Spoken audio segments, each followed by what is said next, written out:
what I found out. I said, it sounds like a psyop to have this profile appear one day after the shooting where it's got like a bunch of screenshots on it or something. Sure. It really does sound to me like someone told you to say things and you don't know what you're referencing. I'm not shocked that that is the only way that you're going to try to react to this. To react to what? Okay, no, this is fairly obvious. So I'm willing to bet Sam was like, hey, ask him about this and say these exact things. Came up with, come up with original thoughts. Come on. It is my original thought. So no, it isn't. It's some guy posts a screenshot of one episode of a show he's not subscribed to, and you think that's an attack vector for something political, but it's a personal snipe that has no bearing on any of the arguments we've made the entire show. I disagree. Yeah, you disagree with what? With what? Elaborate. I disagree that it has no bearing on what you've said throughout your entire show. Like what? What did I say? This was come on. The claim let's you hear made. It. Let's hear it. I believe that your program appeals to a right-wing audience, and there's a reason that the neo-Nazi shooter watched your program. And how do you know he watched the program? Because he posted about it. What did he post? Tim. What did he post? He posted parts of an interview that you did. No, he didn't. You're wrong. He had 4 screenshots on his phone from He did. He posted it. Didn't he post about like, was it Pearly Things or was it Nick Fuentes? Did he have Nick Fuentes on his? I think it was like, what was it? I don't even remember now, but he definitely did do that. He definitely had it on a playlist too. That was absolutely something that he did. I'm pretty sure it was the Nick Fuentes interview that he had. Don't even know what you're talking about, and all you can do is laugh and say, no, it's because you get specific to obscure some the fact. guy You posted one thing one time, and that's the only argument you have. Did you go to the time codes that were in that episode? Because I did. I ran this down, and one of them was a clip of Elijah Schaffer, and like weirdly for this like neo-Nazi Hispanic shooter, it's Elijah saying that we shouldn't be emphasizing race specifically.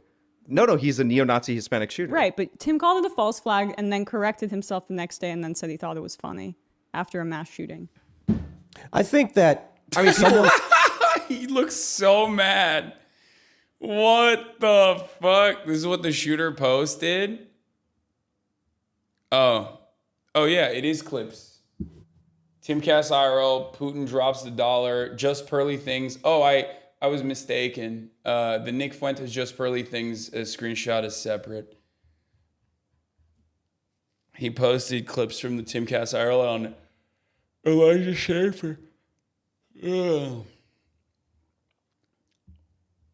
Yeah. Tim mentioned you. Oh God, what did he say? He then, it's mostly water under the bridge, but he made some comment about me backing out or something. And I was like, what are you talking about? Like, and then I messaged him. I was like, are you kidding, dude? Like we're going to pay for everything. And then he was just like, no, I'm not doing it. Are you crazy? Well, then just do it. I'm sure he'd be down to come down soon and you guys could act. I am not going to Tim Pool's broadcast. Okay. He can come on mine or we can do it on Zoom. That's what I would like to do. Unless he's talking about, is he talking about Sam? Oh, this segment is about Sam Cedar. Actually, Well, the issue has expanded more than that. I mean, so at the same time, there was Hassan Piker, who also responded to my tweet. And he said, I'd love to come.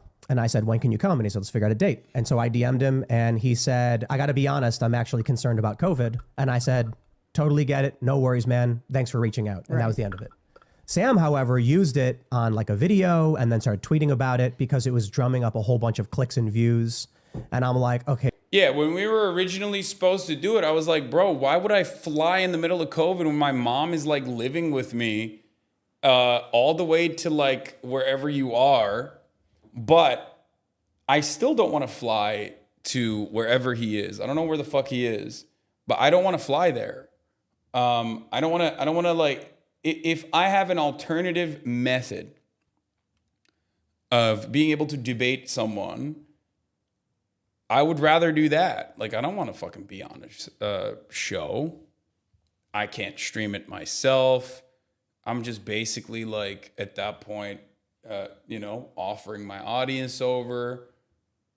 Like, I'll have him on mine.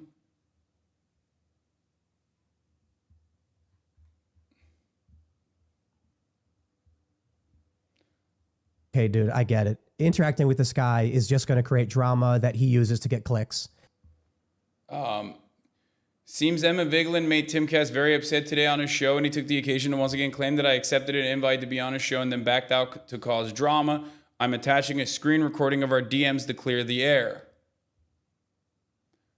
I can have Lydia arrange everything for you. Show is 8 p.m. live studio DC area. We can fly you out and get you to a motel nearby. Yeah, he sent something similar to me too, and I was like, what the fuck? I'm not trying to do that. We can hang out for 2 hours, talk about current events. I can do a group chat to connect you if you want, or you just send me your email. I can't fly down to DC. I do a daily 3-hour show. You don't do any remotes. We set the show back up in January for in-person. We don't have a way to connect everyone to a Skype call or to display it. We've rejected some centrist and right-wing people for the same thing, so I take no issue if it can't be done. We can try to find a time when you're free to travel. But I get it. It's one of the challenges of getting guests. You and Hasan host your own content, so it's probably harder for you, but I appreciate the enthusiasm. COVID hasn't affected your bringing people into the studio? No, no one. We actually stopped guests for a while over it. Rogan never did. Then we started up in the past month or so again. Trump never did either. I guess you roll the dice and hope you don't pull a 7. Maybe if I have a day off. I don't know why you suddenly took offense to the above reply. Care to elaborate? You agreed to an in-studio interview for publicity. You lied. I had absolutely no idea you only did in-studio interviews and had no idea you weren't in New Jersey anymore. That last one we did was on Skype. You just wanted to rile up your followers. The tweet said in studio, and we cover travel. You dragged me to rile up your followers, then pretended to be serious, then claimed you were busy, then claimed it was COVID. You're full of shit. I didn't see any travel tweet, dude. How in the world would I have accepted tonight as a date if I thought I had to travel from upstate New York starting at 3 p.m. after my show and get back here by 8:30 to prep for tomorrow's show? That makes no sense. Bullshit. You did a segment pulling clips from my studio show. I don't know why Tim doesn't realize that, like, in a world where, like, Skype and Zoom exists and that Sam Cedar actually had done a Zoom conversation with Tim, that, like, Sam Cedar, a grown-ass man with children, was actually, like, trying to create, like, a little bit of drama this way and is being dishonest here. I don't get that. I actually don't. I legitimately don't understand how you can, like, claim that that is what's going on here, because, like, to me, I look at this and I think, no, he just, like, literally didn't have fucking time. He just and was genuinely confused. But Tim seems legitimately upset. Bullshit. You did a segment pulling clips from my studio. Not to mention if I had a regular pre-record after my regular show. As far as I remember, it wasn't an interview. Because you do one interview in studio, how could you possibly assume that you do them in studio? The entire channel you pulled from is a live studio show. You have like 10 channels, no offense. But I don't follow. What? I don't even know if they know. My producer pulled clips, I don't even know if they know. Tim also got mad because Sam makes fun of Dave Rubin. I mean, defending Dave Rubin is a grave offense. You're lying. You directly criticize my opinion. So either you lie in your show or you're lying now. Yes, I directly criticize your opinions. That's why I'm interested in having a conversation with you. See, this is like kind of funny. Because it's like the ones about Flint, Michigan. He's like, what? What are you talking about? Like, I think a lot of people think that, like, oh, my interlocutors know every minutia about my life. And I get it. It's because, we're narcissists, like content creators, I mean. So you just expect people to, like, know everything about your life when they talk about you. But in reality, like, most people are too busy with their own shit, right? So I don't think Sam is lying right now. Like, I don't know the intricacies of Tim's content. I don't know. Like, it's like Dr. Disrespect's wife's anniversary. You know what I mean? Like, how the fuck am I supposed to know, right? Like, what? I don't care. I don't know. Why would I know that? It's insane. The one where I said we need to end the war and use the budget fix the Flint water crisis. Did I comment on that? Yes. What did I say? I agree that it's a human rights offense, if not technically, and I'm happy to end war, but we have the money to fix it. Now he's like debating him over DMs. No, you dragged me for not talking about it. And then it's like, what? He goes, what? Let's see, what else? Note that we do a live in-studio show every day, but almost every one of our guests come on via Ping, a video conference software. Did you just not do research and say random shit to random clips with no research? I don't know what you're referring to. You didn't know what you were commenting on. You never saw my show, and you dragged me for something you claim I didn't talk about, but you do all the time. If you don't want to do an interview with me because you're mad at my critique of your show, then fine, just say that. But you seem to be changing the topic here. You've never seen my show. You used my invitation to trigger your followers, pretending to accept, and privately said no, you're a liar. Oh my God, dude. Why is he like, these messages don't look good. I've seen portions of your show, Tim. If you, like me, do hours a day, have not watched every minute you have produced, so you knew it was a live show with multiple people. Tim, I never suggested in public that you didn't extend an invite. On my show, I explained that I couldn't do it because I was in studio. Can you yourself told me that you didn't have guests the whole year? You publicly agreed to do an in-studio show. I didn't realize it was an in-studio show, Tim. The tweet said live in studio with travel covered, or at least I didn't realize that you didn't do remote. You and I did a remote interview, for God's sakes. So you are calling me a liar because of a tweet I didn't see, said travel covered, and is supposed to mean no remote interviews. You responded to the tweet. What are you talking about? The tweet said, open the 13th, live in studio. You said yes. Does someone else run your Twitter account? Ha, I wish. Hold on. Let me find it. And then he replies, I can do the 13th. Okay, I just saw that. I assumed I could do remote. Tim, I'm hours from an airport here. It would take me half of a day to get to where you are in DC. What is the first thing I responded with when you DM me? I was surprised that you don't do remote interviews because that's what you did for our last interview. Then you claim I'm lying seems really hard to believe. Like, what's the lie? You publicly agreed to an in-studio show, then privately said you couldn't travel, then publicly tweeted about COVID fears. Look at my DM. I mentioned concern about COVID in our exchange, which he did. And end with maybe if I have a day off. So you drag me over fake claims of an airtight studio. Yeah, maybe if I get a day off, maybe. Tim, I do cartoon for Fox. No one is going into the studios. I filled in on MSNBC for Chris Hayes. There were less people in that studio than there are in your studio, and it's about 10 times the size. Maybe you shouldn't publicly try to drag me unless you know what you're talking about. If I wanted to drag you about how irresponsible that is, I would have dragged you for it. The restrictions here are lifted for what we are doing, and we are following all the guidelines. You don't know what you're talking about.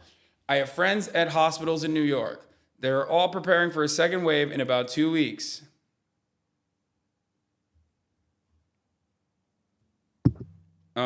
Oh shit.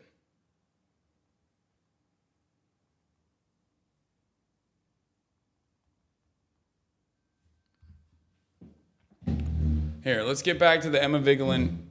The purpose for what this show is. When we do I gotta go shows grab on the- Timcast IRL at 8 or so p.m., we'll often have people come in who are either disagree with us on certain issues, I gotta be back. and or that's primarily it. When they do, the show transforms from topical news into political and cultural debate. And so we decided we need to make a specific show that just handles those conversations and expands upon them so that we can actually get to the core of what people think, feel, why they want certain policies and why they don't. And a topical news show doesn't really work for that. So Friday mornings, here's what we're going to do. And we were posting this at 1 p.m. Before, but now we'll probably end up doing it live just because. So without further ado, without wasting any of your time, we've got two awesome guests. Sean, do you want to introduce yourself first? Oh, I'm Sean Fitzgerald. I do YouTube at The Actual Justice Warrior. I cover primarily criminal justice related issues, and I'm happy to be here for your maiden live voyage of the culture war. And Emma, would you like to introduce yourself? Yeah, I'm Emma Vigeland. I'm the co-host of The Majority Report. Thanks so much, Tim, for having me on. I know that it was a little dicey with you and Sam in terms of him coming on, but I'm happy that you had me on. Honestly. Absolutely, I'm glad you came. Yeah, and it's. I just want to clear this up because I know that you didn't want to have Sam on because you called him a grifter, right? Yeah. And part of the reason that you called him that is because you said that we put your song through a filter on our show. And I just want you to know, I was hosting that day. We don't have the technology to do that, so I did not do that. So there you go. Clearing that up for you. The song. So that specific issue was the song we put out, played on your show, had like the mids ripped out of it. We don't have the technological ability to do that. We're just a bunch of leftists with like a soundboard. I promise you, nothing was intentional. You don't have Audacity? It's free. Well, no. The issue here is likely I don't really that know. I don't know anything about. If you don't have proper ingestion, then like the audio is going through a TV or something, it's going to sound really bad. Right. So if we were to like play music on the TV and then put the mics up to it, everything would be ripped out from it. And then if we were to say, listen how bad this sounds, it's misleading the average person into thinking that's what the song sounds like. When it but I played that, and look, I mean, we're here to have a great discussion, I think. But it's interesting that even though I played it, that was your justification for calling Sam a grifter. Oh, it's not, though. The issue with Sam was that I put out a tweet where I said, we try to invite people on the left all the time. They always say no. And then Sam tweeted, challenge accepted, or something to that effect, like, I'll come on. And I was like, oh, this is great, because, Sam was actually the first person to ever shout me out, ever, in my career. Yeah. Praising me. And so I said, we will cover travel and accommodation. We'll fly you out. We'll take care of everything. Audio now, nerds. That's how y'all sound, chatters that are so focused on Hasan's sound. Thank you. Thank you for addressing this. Hey, chat, when you're behaving like an audio pervert, or rather audio pedophile, this is what you look like. This is what you sound like. You're making the audio sound bad. Let me know what day works for you. And he said something like the 13th. And I was like, this is fantastic. And then he DM'd me and was like, I'm not coming on your show. And I was like, yeah, it was because of COVID restrictions. I've seen the DMs. I told him he should put it on. I've told him he should put it on Twitter, but he's too good of a guy. I mean, maybe. Well, no, I published all the DMs.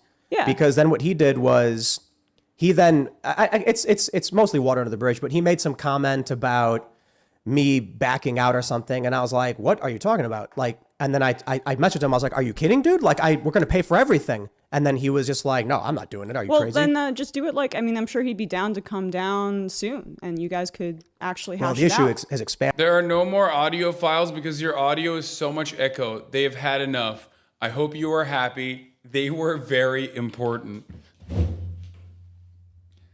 I am devastated to find out that the very important chatters in the community have been lost. They're gone. They're out of here. Do you know Emma personally from TYT? I mean, so at the same time, there was Hasan Piker, who also responded to my tweet. And he said, I'd love to come. And I said, when can you come? And he said, let's figure out a date. And so I DM'd him and he said, I got to be honest, I'm actually concerned about COVID. And I said, totally get it. No worries, man. Thanks for reaching out. And that was the end of it. Sam, however, used it on like a video and then started tweeting about it because it was drumming up a whole bunch of clicks and views. And I'm like, okay, dude, I get it. Interacting with this guy is just going to create drama that he uses to get clicks. I mean, the dude's got like 170 videos about Dave Rubin. Yeah, we do cover that. I mean, I think part of what we do is we try to respond to some of the right-wing ecosystem on the internet because there's a vacuum truly left. You guys have a lot more money than the left-wing media space. We just try to combat it a little bit. I think the issue with that, I can understand why you'd say that, but it looks like this is a great way to kick off the show, actually, like the start of the culture war. I actually don't think whatever this space has more money because this is a fractured independent space of varying ideologies. Tim, I'm in your compound right now. Yeah, I'm rich. What does I live in a one bedroom. I mean, how did you get rich? I started a website, took memberships, sold ads on videos. Yeah, but the reason that you get ads and that we don't is because you more adequately serve capitalism and we challenge it. We get our ads pulled. What do you mean? There's whole organizations dedicated to getting all of our ads removed. Right, but the proof is in the pudding and where I'm sitting right now. So this is memberships. This is almost entirely because people pay to become members of our websites. If the Majority Report, you guys have been around a lot longer than I have. Mm-hmm. The inability to provide a product to a customer does not mean that one political faction has more or is granted more because of capitalism or anything like that.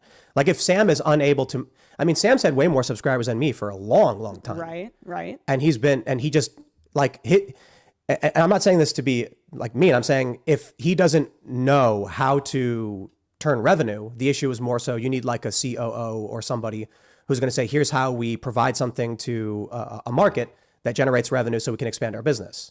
So we're better at that here, I suppose, is the easy way to put it. Well, no, because what you say here is more attractive to investors and advertisers. I mean, we're basically no only investors. members and okay, well, other right-wing media like the Daily Wire and stuff like that. And even what I'm looking at a Rumble, what I don't know, what do you call that? Logo right there. Looks like a rectangle. Yeah, I mean, that's a David Sachs, that's a venture capital backed venture, I believe. At the very least, Peter Thiel is involved and invested. Okay, where now- there's no now equivalent my on the left. Why Order would is you be able here. to get Hold on. advertisers if like David Pakman and the Young Turks have advertisers? Your content's not like too We do have dissimilar. advertisers. We just have, advertisers that are a little bit more within our system of values. And we're trying to combat corporate greed.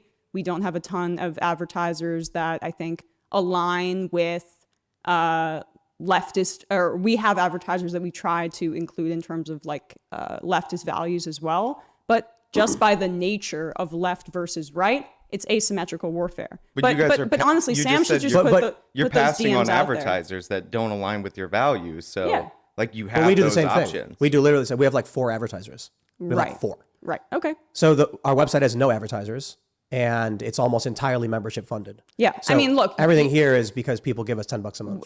we're really trying to cover politics on our program, and I think that that's what is like our central focus. I mean, Well, I you make talk a video about, about me and music. well, I mean, it was a little fun because it was kind of funny. But I mean, Sam comes from a comedy background as well. I would say that I think you misrepresent what our show actually does. The first hour, the free hour of our program before we go to the membership portion, is one that we literally have experts on Social Security, on international politics. It's not, honestly, something that is conducive to, it's dry. It's not conducive necessarily to a ton of capital investment True. or advertisers. And we're Right, so trying to we make don't a have- difference in the world. We don't have investment or Sure. we have like 4 advertisers. Actually, we have 0 advertisers and we got rid of them all. So Okay. we ended all of our advertisers. To be fair, on the podcast version of things, I think we have like 6. On the YouTube side of things, we've actually gotten rid of all advertisements. So now it's just like whatever YouTube does, they do. Right. And then we're starting our own companies.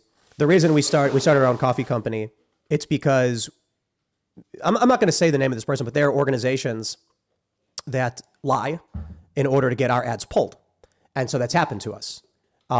One example is that there is, well, I don't get into too much of it, but there's a group that has argued that I have claimed that Donald Trump won in 2020, and they've used that to raise tens of thousands of dollars. Okay. I never said Donald Trump won in 2020. In fact, since Joe Biden got inaugurated, I said Trump lost, and these people need to accept it. Right. Well, you said there might be a race war. There was that. When did I say that? I'm not sure, but you also said that I don't think that's a true thing, actually. the 10-year-old who got an abortion, who was raped, you call that a hoax. Have you retracted that statement? So there's very deep context to that. What we're talking about when But I that's say been hoax. proven. I mean, Right, charged. right, but The rapist has been charged, Right, and right. the doctor who provided the abortion. Wait, there's deep context to that. I would love to hear what the deep context is. Emma, don't cut him off. I want to know what his deep context is for fucking claiming that a 10-year-old that got raped was a hoax. Is the deep context that he found out that it was like, what was it? It was the parent, and also was it potentially an undocumented immigrant, if I remember correctly? So then it was like, well, then I changed my narrative because I can do propaganda differently. Abortion fine. So this is a really good Indianapolis. example of the problem in the culture war, I would say. See, you don't know what I actually said, because I didn't say what you're describing. You did. I just watched it last night. Right. And so what I said was the fact that they politicized this to win a political point is the hoax, not that the child was abused. How does that constitute a hoax, Tim? So like, let's say there's what's a good example of this? Ahmed Arbery. Ahmed Arbery is a really great example, right? So Oh, so he just like doesn't understand. Yeah. It's possible that the little girl would not have been able to get the services she needed because there's no way she could handle this pregnancy. It's sad that the life of the baby will be terminated, but probably would be considered to be not viable anyway. Now, look, there's a middle ground here. And I think Daily Mail hits on it. There's a middle ground in this conversation about a 10-year-old rape victim getting an abortion. There's no guarantee she would have gotten the services. But hold on there a minute. Why didn't the left report the rape? Why didn't they go in Ohio to abortion services, Planned Parenthood? Why didn't they say, we want a medical exception for this, and make it a pressing public policy issue that they would have won on? I think the issue is the reason it played out the way it did, the reason it was not reported, is that the left would have lost. I will say this. This one's not a clear-cut hoax in the sense that someone made up a fake story. It's a hoax in the manufacture of the story to a certain degree. It is possible. The little girl would have went to the hospital and they would have said, no, you're carrying this baby. We won't do it. And the government would have said no. But I really, really doubt it. You think anyone in politics in Ohio is going to accept a 10-year-old rape victim being forced to carry a baby? That is just so far beyond reproach. You can already see when the story was presumed to be false, David Yost says, well, you don't have to leave. We would take care of this. If the left... Yeah, there's definitely Republicans who 100% would and do actively advocate for it. Some of them, I believe, are in your audience, which is precisely the reason why you keep both sizing a situation that is like truly one of the grossest and most immediate consequences of abortion becoming criminalized, right? So you already know that. You already know that they exist. That's why you're doing the both sides shit. Okay? You literally talked about it like the baby being terminated when the person, the victim that you're talking about, is literally a fucking baby. Anyway, I love this because he's like, oh yeah, no, the hoax is actually that the media didn't operate in the way that I want them to. Why didn't the left mobilize ahead of time? Yeah, they waited. They forced, here's what the left did, guys. You ready? The left forced the Republicans' hands into criminalizing abortion in the state of Ohio and everywhere else. After the left voted for Donald Trump to be president because everyone's an accelerationist, the left is the reason why the Federalist Society was created, and it had a 40-year-long project in basically destroying Roe v. Wade on top of many other civil liberties and protections. The left did all of this, put billions of dollars into the Federalist Society, got Amy Covid Barrett elected, killed Ruth Bader Ginsburg when she was living a very vibrant life at the young age of 973 as a Supreme Court justice. The left was the one who stopped Merrick Garland from being appointed under the Obama's second term. The left has done all of this stuff exclusively so they could get this fucking story out there to make Ohio look bad. Mission accomplished. We did it, folks.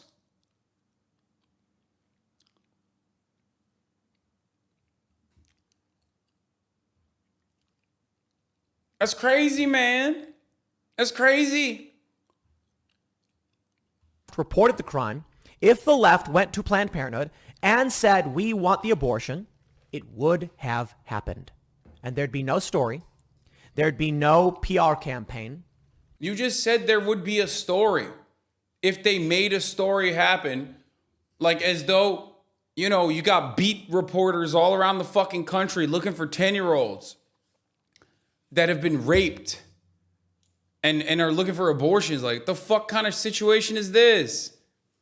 They're like, why didn't they know that this was happening? Why didn't the leftist news cover the rape as it was happening? Why weren't they in the room stopping the rape from happening? It's like, what the fuck are you talking about? At no part is there like a left that played a role in this. It's just like national news covering a fucking story of horrific structural violence, and it's understandable, foreseeable, and often warned about consequences. That's it. That's what happened here. They fucking openly said that it would happen, and it happened. And the right would have said, see, the system works. Imagine what would happen if a little girl went to a clinic and they denied her. And then the left went, look at what's happening. That would have been a... Wait, this is why the story... Is Tim Pool describing literally what happened while simultaneously claiming that that's not what happened and the news media is lying about it, and then turning around and telling Emma that it's like, it's actually not a hoax that the little girl was raped, but a hoax that like the media lied about the circumstances? Powerful smack in the face of what was happening with these bills, with these heartbeat bills. There's a reason why they didn't try, because the greater possibility was medical exemption.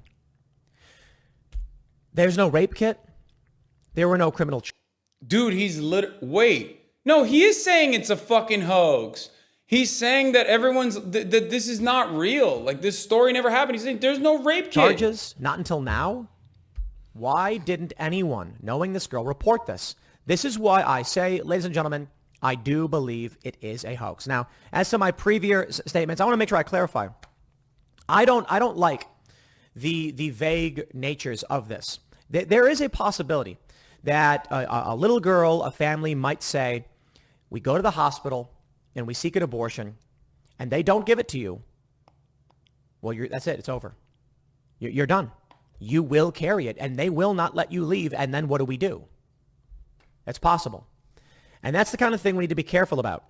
But I will say the opportunity for the left here was the PR move, which says to me, yeah, I mean, dude, I'm sorry. You said it was a fucking hoax. No, I'm talking about this example though. The one that I just brought up. So, right. If I can't explain to you that manipulating a story for political gain is the hoax, then I don't know What's what the else to say. manipulation? Oh man, this is an old story. I have to pull it up. I think the issue was that they were able to actually get the treatment in state, but because of the law, they decided to seek it elsewhere. And I said, that is a hoax. I didn't say that it was a hoax that the girl was abused. I said, you literally said there is no rape kit.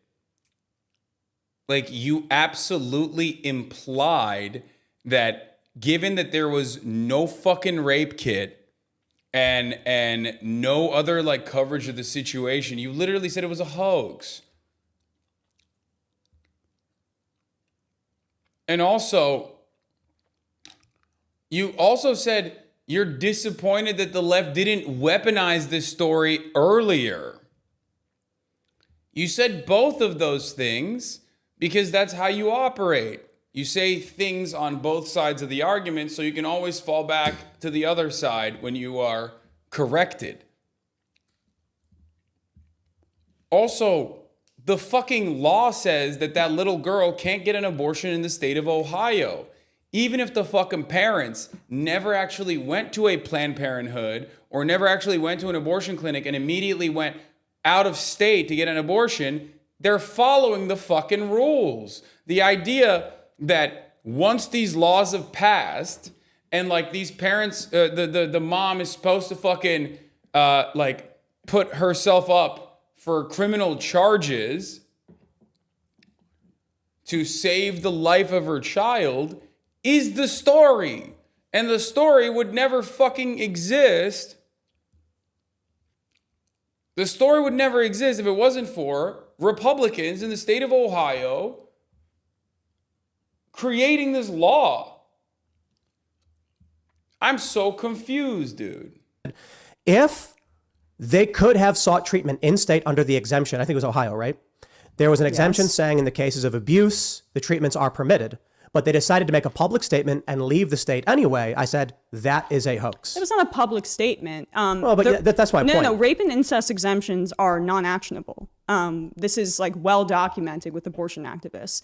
How long do you think it takes to prove a rape or incest case before you're able to use that carve out to actually get an abortion? Yeah, this is also the other side of the equation.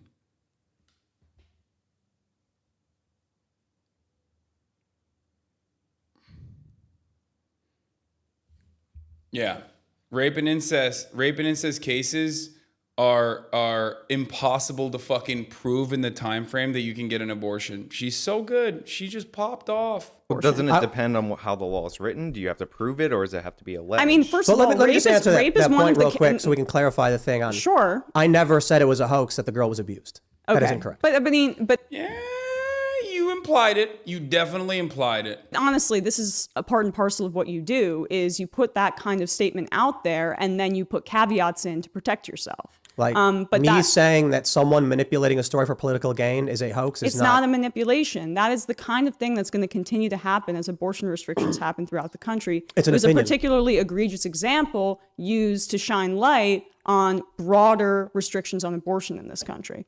I mean, it's an opinion, but you haven't retracted it. It's false. It's not false. If there is a story and the story is exaggerated or manipulated in an effort to sway people into believing one political faction over the other, you are engaging in a hoax. I mean, isn't that what you guys do when you post like extreme videos of crime and things like We that? don't do that. What are you talking about? I mean, you respond to videos that are taken completely out of context, isolated what? instances. I don't think you watch the show because that doesn't sound I like mean, what I we do a little bit. No, you don't. Because Yeah, we don't I do. do that. Yeah. Yes, you do. Well, that's not true because we don't do that. In fact, one of the points we make specifically is You show especially subway crime to talk about all these inflated Yeah, crime numbers. and- Crime is down in New York City in 2023 and by every down, metric. down compared to what? Down compared to 2021 and But don't 2022. change the subject, no, right? No, You I'm not. accused us No, of but publishing wait a minute, videos we wait a don't minute. publish. If it's down in 20 compared to 2021, and there was a giant year-over-year increase from 2020 to 2021, then you're talking about something It that's wasn't down. giant. It was a small bump from the A pandemic. 47% increase in homicide a in the city of New small York is not a small bump. It was homicides have been on a precipitous decline since the 70s, since the 80s, since the 90s. There was a bump because of desperation in the pandemic, and now it's back down in 2023. So, like- that's irrefutable. That's the NYPD's own data. That's on all Oh my God, she's so good. major crimes: murders, rapes, Fuck. grand larcenies, So this is robberies. This is an argument I'm often confronted with, and it's actually pretty terrible. So crime is down from the peak for sure, right? In some years in New York City, we had 2,100 murders. I think that's the largest ever in the history of the city of New York. However, my standard isn't, it's not as bad as the worst time in the history of the city of New York. When I see murders jump year over year from about 319 to 469. What do you mean year that's over a year? The 2 years that I just year listed? over year, as in from 2020 to 2021. That would be a year over year yes. increase. That is a dramatic increase, and it's the largest since, I believe, 2010. The greatest year over year increase of all time in the city of New York, by the way. But it's all the way it's back to down 2010 again. numbers. It's down Yeah, again. it's down compared to the increase, but it's not down compared to 2019. This was a once in a lifetime pandemic where people's desperation and their mental health was severely harmed. People were out of work, and that kind of desperation leads to more crime. That's the reality of how crime works. Poverty leads to crime. This I would is- imagine this is that. inaccurate. Why do you think 25 people got shoved in front of trains last year? I don't know, dude. Well, that's a What? good question. You're saying that you're saying poverty and desperation results in crime. I'm wondering why it is that you've had these homeless guys. They've been predominant. I think it's almost entirely these homeless guys shoving people in front of trains. Last year it was 25, and so that is So that's a mental health problem. I mean, we do have a mental health problem in this country. We have an issue with not having socialized healthcare, where people are unable to access healthcare, mental health care in particular, but also every other kind of healthcare. I mean, 28 million uninsured people in this country. That's a massive problem. I mean, serious problem. what is your stance on Medicare for all and healthcare? I'm being for socialized? universal healthcare. Oh, you are? Okay. Yeah, I think we'd have to have some kind of like basic coverage for universal standard, meaning like if you're having an episode, this is particularly where we bring you in, we help you. If you're Sure. broken bones, flu, things that it's like relatively simple and knowledge based. God damn, the challenge dude. with it. 34 MKD50 has gifted like 1,000 subs, and I feel like it just sits here and waits for the top of the hour to come, so that 50 motherfuckers won't see the ads at the top of the hour. And you can be one of those 50 if you're lucky. Other people gift as well, but if you still haven't gotten a gifted sub, you're probably gonna have to subscribe on your own for $5 or for free with a Twitch Prime. by connecting your Amazon Prime account to your Twitch account. Cult Coffee, thank you for the 5 gifted. Shut Up Axel, thank you for the 5 gifted, allowing 10 extra people, 60 total people. No longer seeing the ads at the top of the hour. Here's a 3-minute ad break now. It is 11, by the way. We're going to slowly but surely move over. I'm waiting on William Wallace to get up, old Billy Ichiban to get up. And we're going to get started on our day, hopefully. 34 MKD 50 with another 50 gifted subs. Fucking insane. Kensington 02, thank you for the 5 gifted. Is that we got limited space, we got limited doctors, but I don't think we can function as a society if we have people just dying in the streets. XVX like we do Colin with the drug 20. abuse and, Well, then people you should losing their minds. promote housing first policies on your program. Like in Houston, what they did, there was a pilot program. Why does that sound like a fart every time? What is that sound? It sounds like a fart, like, right? Am I crazy? Under Obama, Like- it was a HUD grant. And they reduced homelessness by 63% over 10 years because they guaranteed housing. Do you think that the 25 examples that you cite last year, and there's like over 2 million subway riders a day. So you cherry picking that, I feel like is... It's not cherry picking. It's you asked, or you mentioned that desperation leads to crime. Yeah. So I'm wondering why it is specifically that we saw this increase. Is it like someone's desperate, but why murder somebody? You know what I mean? Well, I mean, they're experiencing a mental health episode. We do not have adequate health care in this country, mental health care. I hear a lot of talk often after mass shootings that mental health is the most important thing in this country. Then we should have socialized healthcare so everyone can have access to it. And that paired with a housing first policy where cities don't become urban centers for just bridge and tunnelers who want to come in and see a show, or for restaurant associations, where places where people can actually live and there's guaranteed housing for people. If we were able to do that, we would be able to drastically reduce the crime that you guys are talking about here. So when you're talking about poverty leading to crime, like what is that based on? Because after prohibition was repealed, Wait, this motherfucker's not over here stating that, like, poverty is not linked to crime, right? He's not going to say that. There's no shot. That's cool. I like that. Actually, you know what? I take it back. I like that. I think that's cool. You just like look at things that are that have been proven time and time again historically and just say, nah. Super base, he's actually saying the rich are the criminals. No way. Wait, really? No shot. He's not going to say that. All right, let's see. All of human history. during the Great Depression, crime fell. During the Great Recession, people with your line of thinking thought we would see a crime spike nationwide. It didn't happen. You could actually look at the crime wave if you wanted to pull it up. That didn't occur. And that was the largest recession in the history of this country since the Great Depression. So what we've seen throughout American history is poverty not leading to crime. What we actually see is the opposite, that crime drives areas into poverty. We look at store closures across the country due to the fact that we have shops. Wait, what?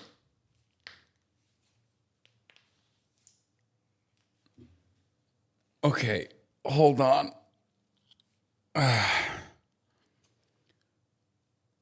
You can't do this.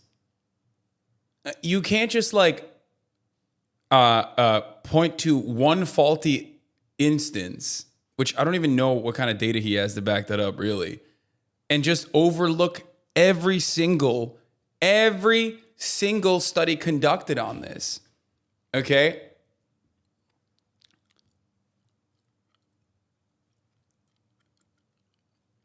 Yes, I definitely did rape and pillage, and thus my community is poor. Why did I rape and pillage? Who cares?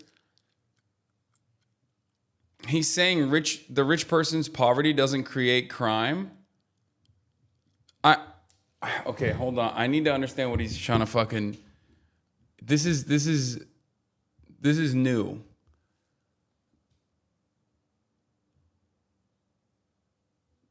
Shoplifting. That leads to decaying in the neighborhoods. When people abandon the neighborhoods. And So why is that happening?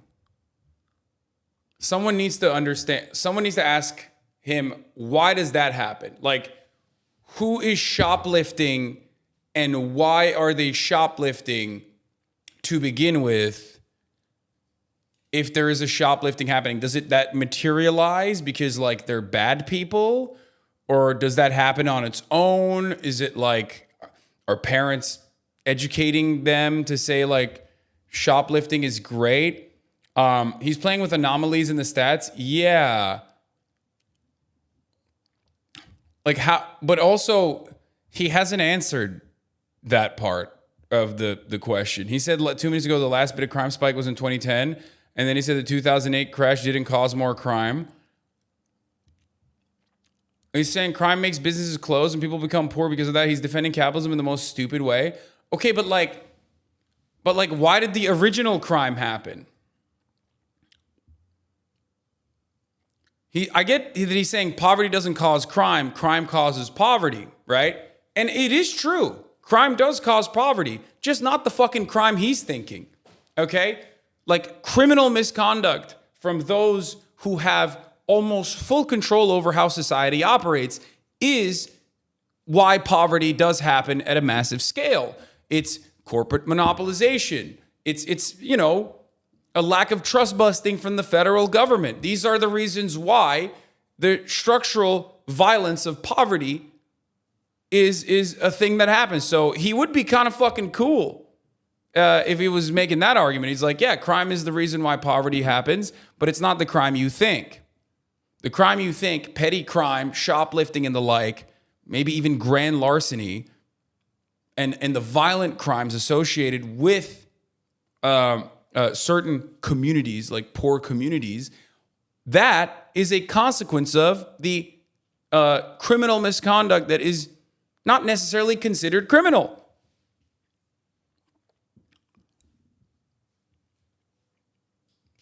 So I do agree with that. But I don't think he's saying that. I think he's probably just trying to do a 1350 type situation.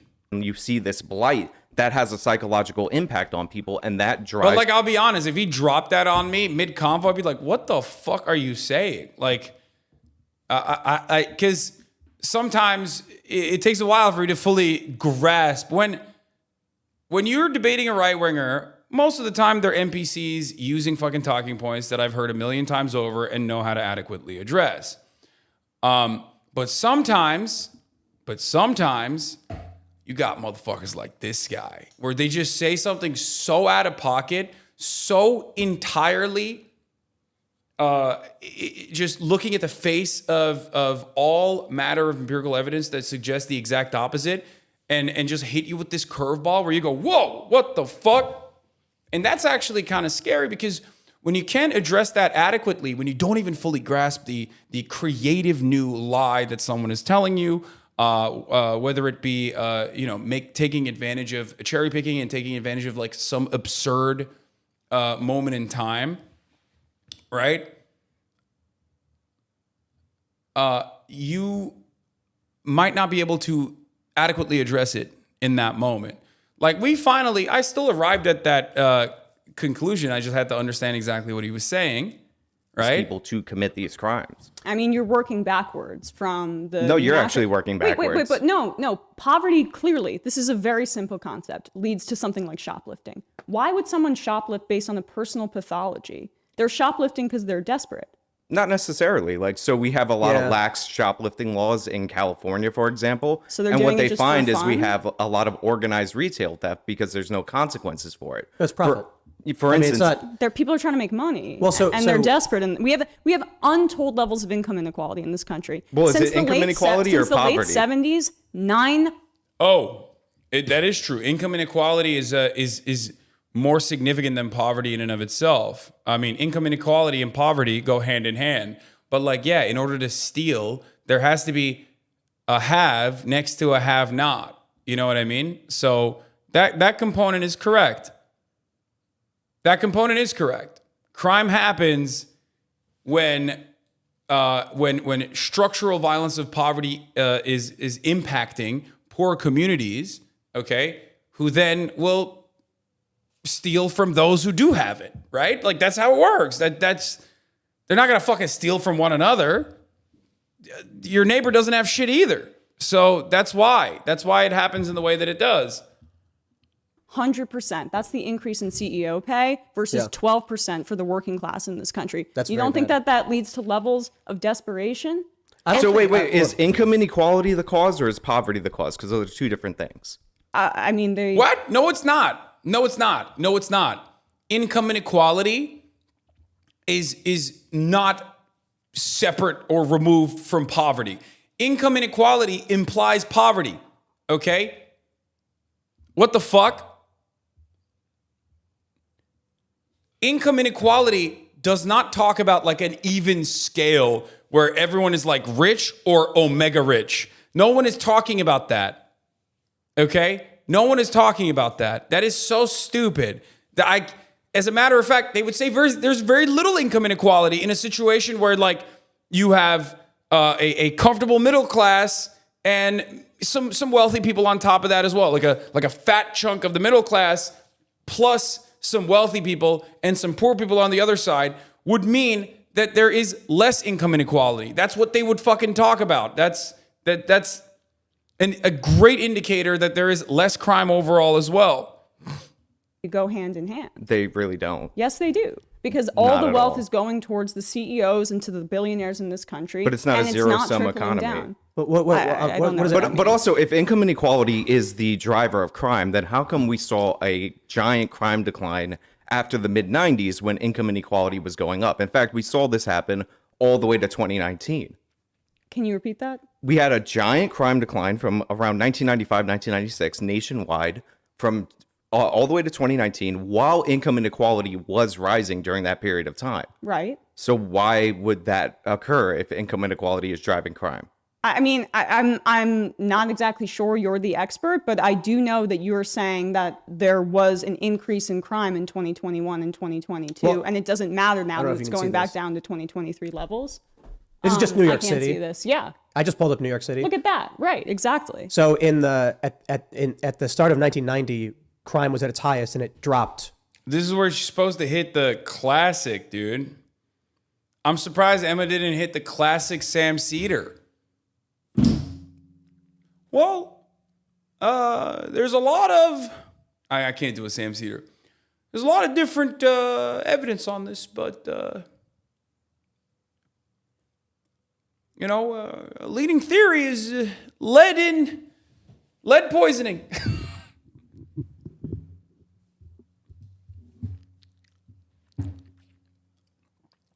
Larceny cases in Cali is nowhere near Texas or Southern Republican state. Rather massively Yes. into just before 2000, where it continued to decline. And then from 2019 into 2020, we see a huge increase. That's pre-pandemic. Right. So there's a couple interesting things to point out there.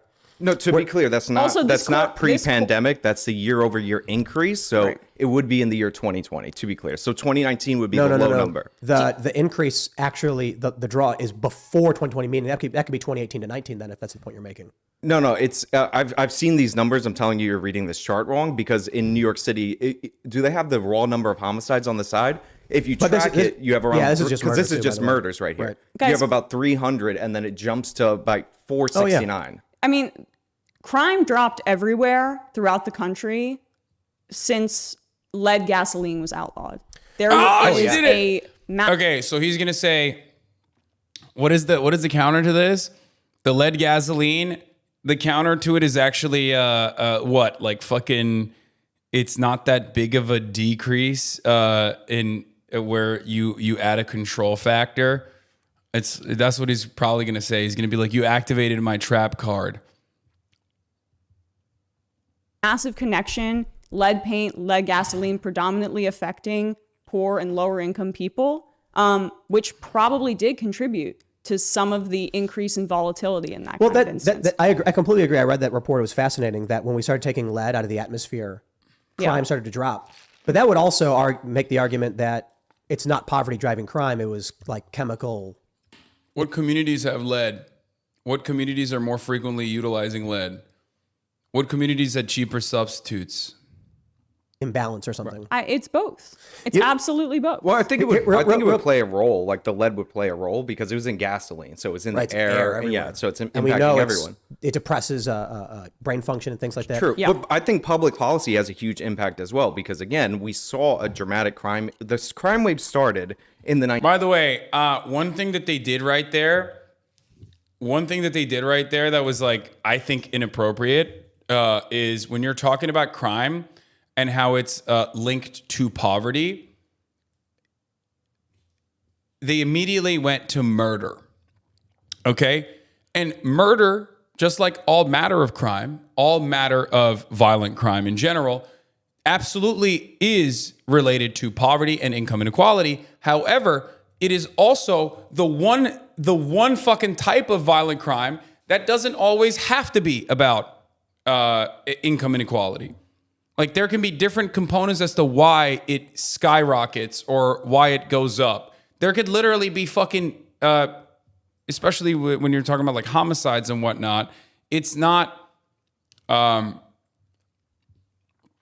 It still can be. It could be done due to all the fucking people living in close proximity to one another. The reason why it dipped is maybe because people weren't out in the fucking streets. It's still going to be, a lot of it has to do with guns and the mass availability of guns.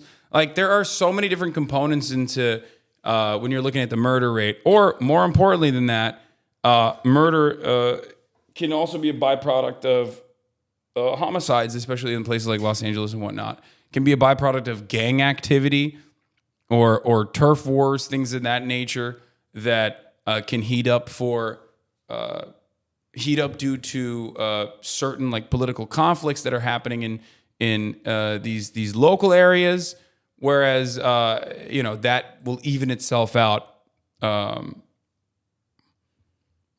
will even itself out over a long enough timeline. 1960s, right? And this is when we started embracing this idea that poverty was the root cause of crime, that this was more the realm of the social workers, all things that sound really familiar to today. And from 1960 all the way to 1979, the incarceration rate, even though in raw numbers it was rising, was dropping per capita. So we saw this crime increase, and what you would end up getting in 1979 for murder on average was something like 5 years. For rape, it was something like 3.4 years. And obviously, like, this created a problem because we just weren't prosecuting people. This is why we ended up going with a mass incarceration solution, which, by the way, did work, and all these other policies to get tough on crime. You laugh, but you're definitely No, I mean, wrong. mass incarceration, we incarcerate more people than any other country. We have the highest rate of violent crime for any modern Western country. I mean, I don't have that statistic in front of me, but we still...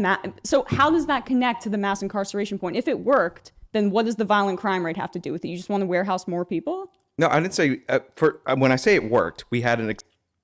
Bro's pro crime bill in the year of our Lord. It's just funny to say that we have the highest violent crime out of any developed nation, and then simultaneously say mass incarceration works, because we also have the highest rate of mass incarceration out of not just the developed world, but literally the third world even. So like, if that was a demonstrable success, then the United States of America would be like Japan, you know what I mean? A fucking crime-free society, supposedly, which Japan isn't, but, you know, I'm just saying that. I'm embellishing for the sake of argument. Okay?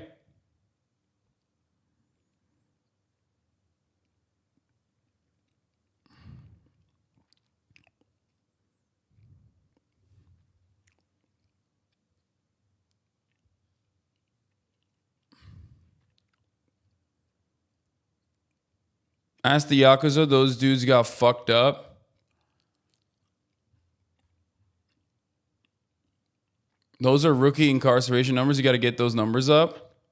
This is the one guy who reads the data but is purposely obtuse with his interpretation.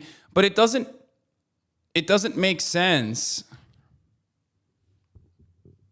It doesn't make sense at all, because if mass incarceration was a demonstrable success, then in the United States of America, we would have no fucking crime.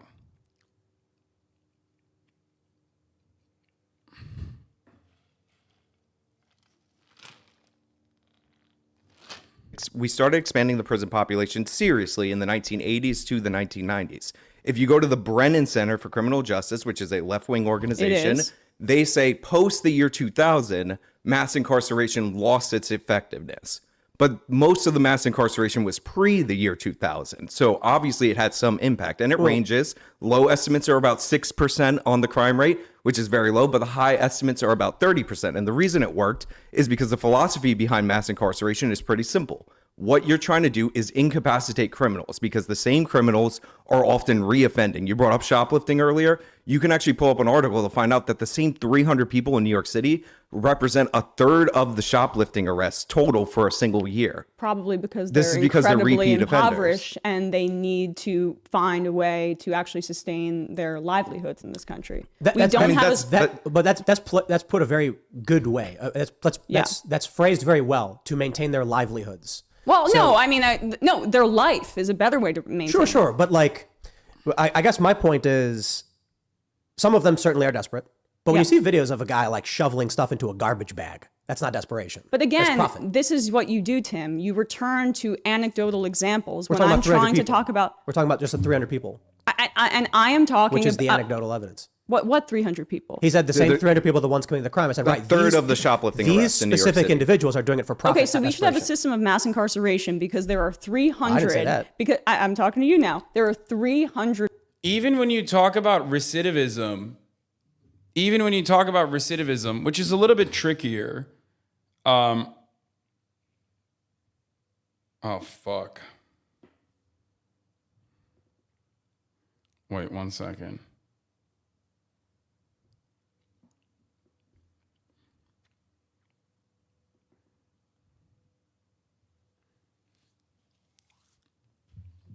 Sorry. I'm juggling like 8 different things right now at the same time, boys. I apologize.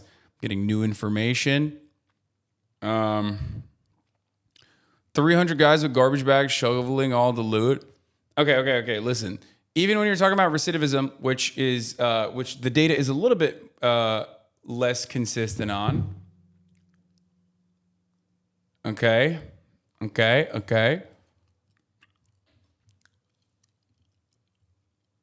There's still plenty of evidence that shows that recidivism rates are lower in countries where they have less of a focus on incarceration and more of a focus on rehabilitation, right?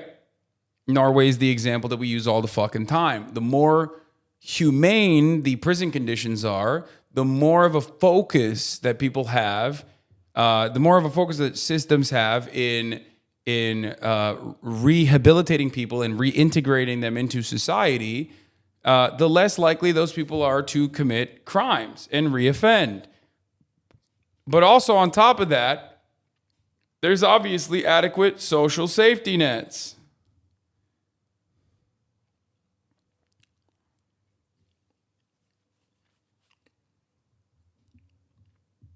If the system doesn't care about you, of course you will abuse the system and recommit crimes. Yeah. They're also making an insane point. If you need toilet paper, why are you stealing iPhones? Yeah. It's one of my favorite takes, because it's like, bro, you know how many fucking, people always say, I won't even use the toilet paper one. I'll use the bread, right? If you're hungry, why are you not stealing bread? Why are you stealing a Louis Vuitton bag? And it's like, bitch, you think they're going to eat the Louis Vuitton bag? You know how many fucking loaves of bread you can buy with a Louis Vuitton bag, dumbass? Bread goes bad after a while. But if you fucking steal a television, or if you steal a fucking Louis Vuitton bag, you can buy loaves of bread for a very long time. Okay? The fuck? Plus, loaves of bread can't pay for the fucking rent either. Repeat offenders? No, we should incapacitate repeat offenders so they stop offending.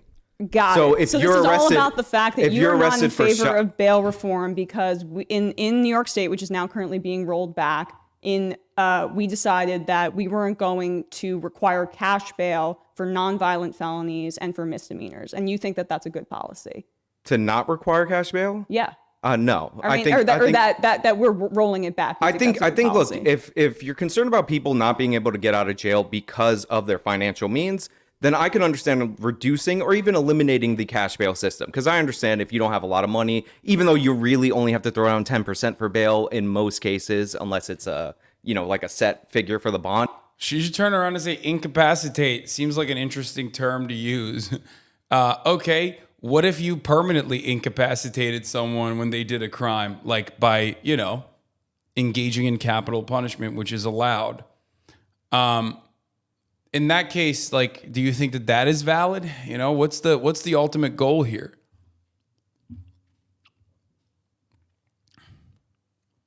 Hold on, bro. How about you can't complain about not being able to afford the rent and insist on living in Los Angeles or another city, move to rural areas, or should the government bust those people to affordable housing zones? First of all, I love the idea. Okay, you already arrived at like the main point of contention here, or at least one component, okay, of why it's so expensive to be poor, but you don't even fucking realize it, dumbass. Exactly. How is someone moving to a fucking rural area, okay, and then still surviving? How? Does the government have this service already? They don't.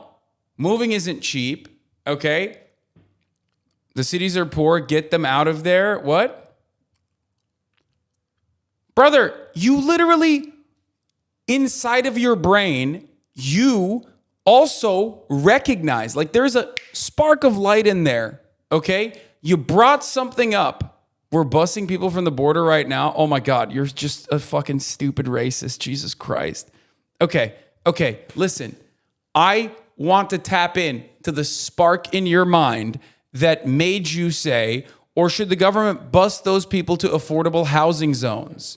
Okay? Just stop being a fucking dumbass who's like afraid of brown people for like 3 seconds. Okay? And just search within yourself as to why you said, should the government bust those people to affordable housing zones? Okay? There's a spark in there that made you recognize that, like, racist, there are like 30 different countries in the border and they are not brown. Oh.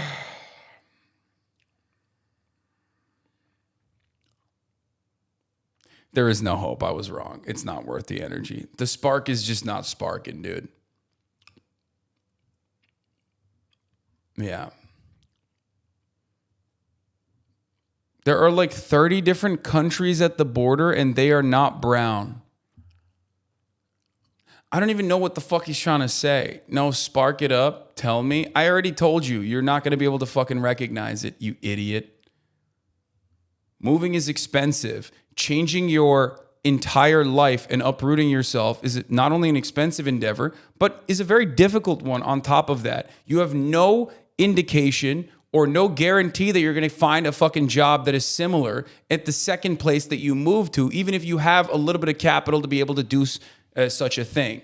And then on top of that, if you want to move to a cheaper area and then go back to the work where you already are working in the city, there is no adequate cheap alternative to transit, okay? That's why I was talking about the busing example, but it turns out you're just fucking an idiot and you just use the busing thing because you want to talk about how, like, the government's, Joe Brandon's busing Mexicans over to Yuma. Fuck you. I'm saying that the people at the border are not brown. There are other people that come from other countries. Yeah, I got it, dude. Yeah, okay. Yeah, I know. You got it. Yeah, Los Angeles is an exclusively poor hellscape as well.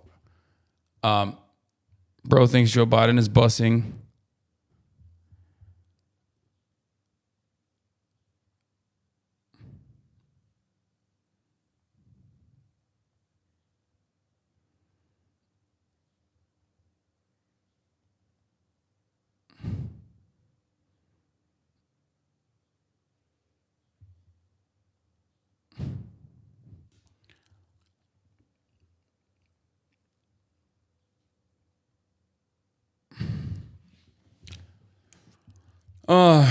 Anyway, let's continue with this. Then I get that argument. But what you need, and the state of New York desperately needs this, is some kind of threat assessment. Like, you should be able to hold somebody if they present themselves as a danger or a repeat offender, regardless of bail, without bail, so that they don't continue to reoffend. Okay, but do you know what happens when people are held in Rikers, for example, as in a pre-detention center? How many deaths have happened there before they're even or convicted of a crime? Look, again, that's an issue for how the jailing system works in New York City, and I am in favor of building out the jail capacity because You're talking about cash bail, though. That is exactly the point that we're discussing here. Yeah.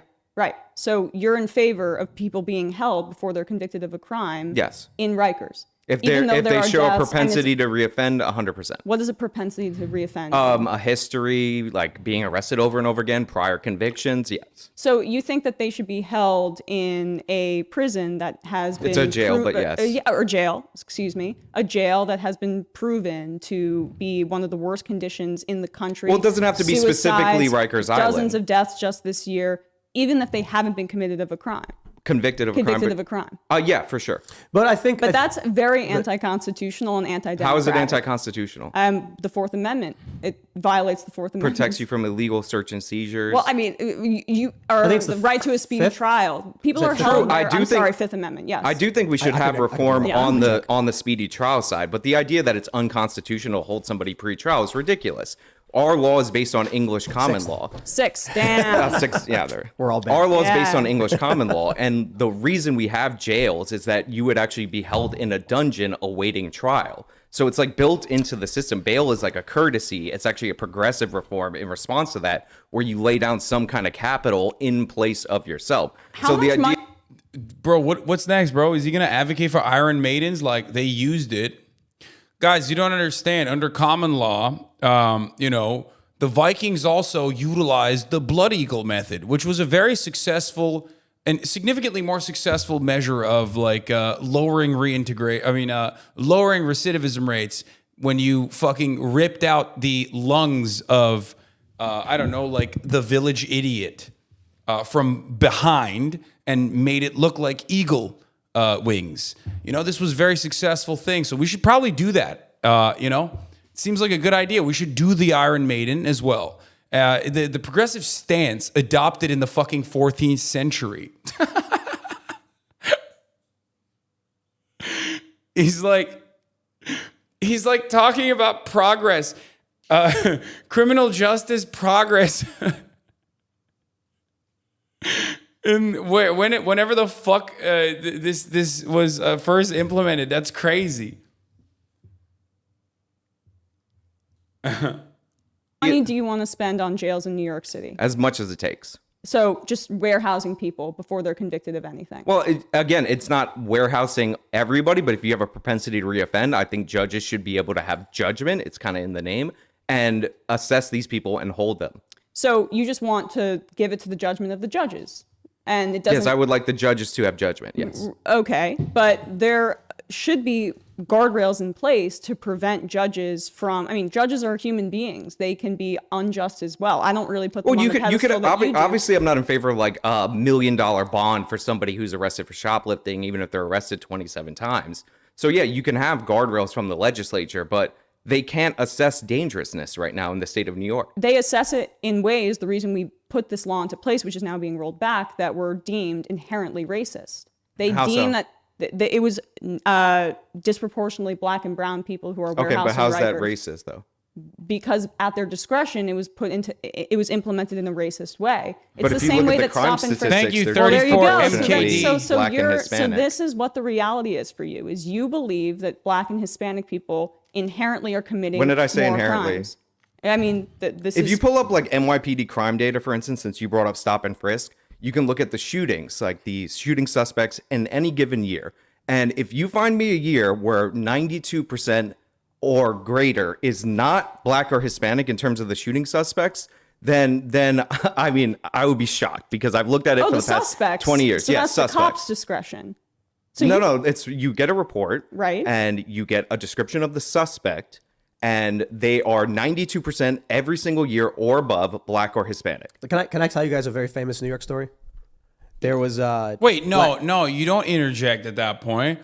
My man My man is literally just, what the fuck? He did the 1350, but with like additional elaborations. First of all, the reason why stop and frisk was fucking implemented was literally here's two things he did. Okay, are you ready for this? Here's two things that are really fucked up about this. He's playing fast and loose with the data. The reason why stop and frisk was implemented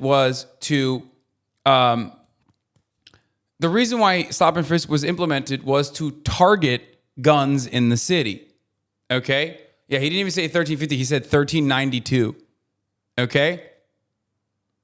Like, it's not even crime data at that point. And even if you were looking at crime data, those aren't even like clearance rates. Those aren't convictions. Those are just arrests. Okay? 1350 is just arrests. He didn't even do 1350 arrest data. He did 1392 with suspect data. Okay? Like, the famous 1350 isn't even good to use as a fucking metric for anything because it's not actual criminal convictions. It's quite literally just arrests, okay? Arrests. So the fact that he did not 1350 but 1392 is fucking insane, okay? That's wild.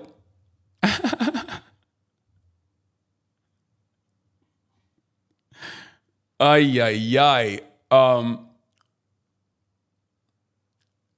By the way, this whole convo started because Tim claimed they never exaggerate or sensationalize stories, by the way. Oof. But interjecting here with the anecdotal story is fucking crazy. And ultimately, the stop and frisk thing was I'm doing like 8 different things while I'm trying to simultaneously talk against these insane talking points. Stop and frisk was implemented for gun control, as a gun control metric, okay? As a measure to find guns on people and arrest them and take their guns away, okay? It was a demonstrable failure for that process because they never, and you want to know what fucking 90% stat that he's not talking about? What was it, like 90% of people that were stopped by stop and frisk were black and brown people.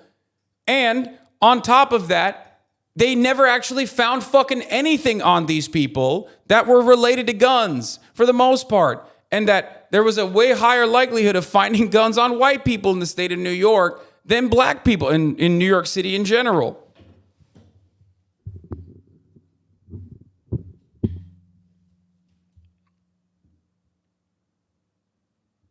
Hold on, guys. 1 second. It is a direct violation of the Fourth Amendment. Yes, it's fucking bullshit. Yeah, whites were more likely to have guns and drugs, but it was still like less than 3% of the stops that yielded anything. Cop. And he went to Central Park and started giving out tickets to white couples having picnics and drinking wine. And he said public alcohol consumption is a crime in the city. And he started giving these uppity yuppies tickets. Right. He got in serious trouble. The reason he did it was because the cops would go into the black neighborhoods and give people drinking 40s on their stoops tickets. And he said, how can these people at their own homes, on their own porches, get a ticket for drinking booze? Then when I go into Central Park and say, we're going to apply the same standard, I get in trouble for it. So New York's got serious problems. Even Bloomberg, like, that guy's awful. He made a bunch of, like, I'm not going to say that. But the reason, I just want to cut you off because you mentioned Bloomberg, and I want to respond to what you said. Under Bloomberg, 90% of the stop and frisks that were done were, by the way, they didn't find anything, but 90% targeted black and brown people. So you're taking. So the highest number, by the way, is 86%, not 90%. But go ahead. You're taking the data and using what the cops did, where they over-police in certain areas, and then pretending like there's an overrepresentation inherently criminally in those kinds of populations, and it's a racist argument. So you're wrong in a bunch of different ways, so let me just run through them. So first and foremost, the highest year was 86%, and that was the year with the dramatic increase in stops. And if you ask me if I'm in favor of just expanding stop and frisk, which is different from Giuliani's stop, question, and frisk, although you might not be interested in that specific difference, to the levels that Bloomberg did, I would say it's unnecessary. It aggravates people. It creates a whole bunch of problems. That being said, they're not over-targeted because, again, there is no year during the entire tenure of Bloomberg where the shooting suspects were any less than 92%. So what the NYPD does, because it's the most data-driven police force in the entire world, is they map crime through a system called CompStat. When there's a lot of shootings in a specific area, they send the police to those areas. The stops, questions, and frisks all relate to where the shootings are, and it just so happens to be the... That's fucking bullshit. That's not. He is literally claiming that the NYPD is operating. Okay, here's what he's doing. He's making it seem like the NYPD is operating in the immediate aftermath of a fucking shooting that happened in a particular neighborhood, and that's why they're doing stop and frisk measures there. That is a lie. It is a never-ending, permanent, occupying state. Okay? That's bullshit. That is absolute fucking bullshit. He's making it seem like the NYPD only does stop and frisk whenever the fuck a shooting happens. It's like, no, that's not real. That's literally not real at all. No. You're lying to try and make it seem like it is perfectly valid to engage in stop and frisk in black neighborhoods by saying it's because that's where the shootings are happening. Look at where the shootings happen in New York. That's why they're doing it. It's bullshit. And I've heard it a million times over. He just adds like additional seasoning. This is his style, it seems. That he takes like very common right-wing arguments and adds like a little bit of a spin on it so it comes across like a little bit more different than what you have experienced or you've encountered before. Those areas are black or Hispanic. Right, but do you get accosted on the street by cops regularly in New York City? It happened to me when I was younger, yes, but like not now. Okay, but do you understand But how to your point about 90% hit rate, because you brought it up, hit rate was not the goal of stop, question, and frisk. Like this is one of the things where you're like... No, he is... I think he's doing that. I don't think he's saying that. He's saying that they do stop and frisk in neighborhoods where shootings happen, not right after shooting. It is stupid because it doesn't work well to catch people who shouldn't have weapons and aggravates people who are innocent. Yeah, that second part is true. No, but I do think that he is trying to get people who are on his side to come to that conclusion. Because I've heard it a million times over, the idea like, well, they're doing stop and frisk in areas where shootings are happening, and that's why they're doing it. But he made it seem like, they go right after.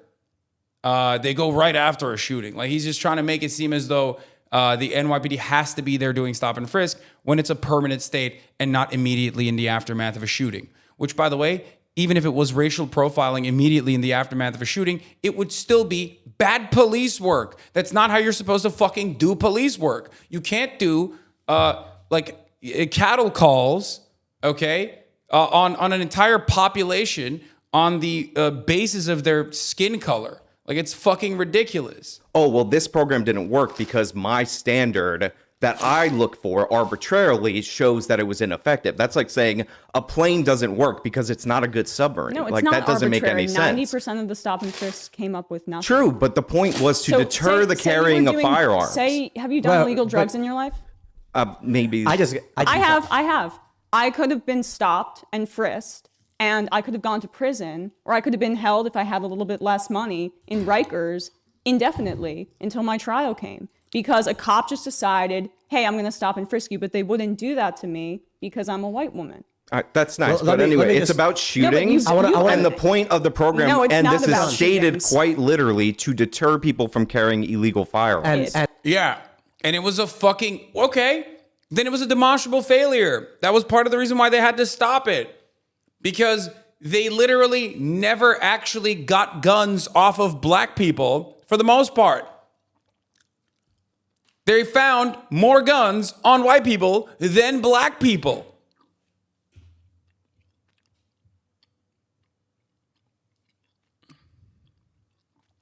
What the fuck is he saying? The sign you say demonstrable too much. I like that word. Fuck you. Yeah, it was just a sustained harassment campaign in impoverished neighborhoods.